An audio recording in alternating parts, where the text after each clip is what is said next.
கடன் சுமையால் ரொம்பவே கஷ்டப்படுறீங்களா? அதை சீக்கிரம் அடைக்கணும்னு நினச்சிங்கன்னா ஒரு சின்ன பரிகாரம் இருக்குது. அதுதான் கிராம்பு பரிகாரம். கிராம்பை வச்சு எப்படி கடனை குறைக்கலாம் அப்படின்னு யோசிக்கிறீங்களா?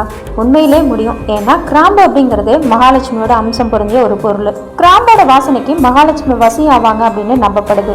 நம்ம வாங்கின கடனை திருப்பி கொடுக்கறதுக்கோ அப்படி இல்லைன்னா வட்டி கட்டுறதுக்கு போகிறதுக்கு முன்னாடி நம்ம கையில் கொஞ்சமாக கிராம்பு எண்ணெயை தடவிட்டு அதுக்கப்புறமா அந்த பணத்தை கையில் எடுத்துகிட்டு போய் கொடுக்கணும்.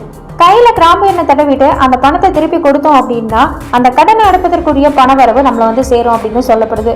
ஒருவேளை ஆன்லைன் லோன் எடுத்து இஎம்ஐ கட்டுறவங்களா இருந்தீங்க அப்படின்னா நீங்கள் என்ன பண்ணலாம் அப்படின்னா, பிரம்ம முகூர்த்த நேரத்தில் எழுந்து உங்களோட இடது கையில் கல்லுப்பையும் வலது கையில் கிராம்பையும் வச்சு மனதார வீட்டிலேயே கடன் பிரச்சனை தீரணும் அப்படின்னு வேண்டிக்கணும். அதுக்கப்புறம் இடது கையில் இருக்கிற கல்லுப்பை வச்சு நம்மளோட தலையை வலதுபுறம் 3 முறையும் இடதுபுறம் 3 முறையும் சுத்திட்டு தண்ணியில போட்டு கரைச்சிடணும். இப்போ வலது கையில் இருக்கிற கிராம்பை பூஜை இறையில வச்சுட்டு குளிச்சு முடிச்சுட்டு பூஜை செய்யும் போது கற்பூர தீபம் காட்டும் போது அந்த கிராம்பையும் எரிச்சிட்டு கற்பூர தீபம் காட்டணும். அதுக்கப்புறம் இஎம்ஐ கட்டணும் அப்படின்னா நமக்கு கடன் ஏற்படுறதுக்கான எதிர்மறை ஆற்றல்கள் எல்லாமே முற்றிலுமே நீங்கி சீக்கிரமே உங்க கடன் எல்லாமே அடைய தொடங்கும். நம்பிக்கையோட இந்த கிராம்பு பரிகாரத்தை செஞ்சு பாருங்க. சீக்கிரமே உங்க கடன் எல்லாமே அடைஞ்சு நிம்மதியான வாழ்க்கையை வாழ தொடங்குவீங்க.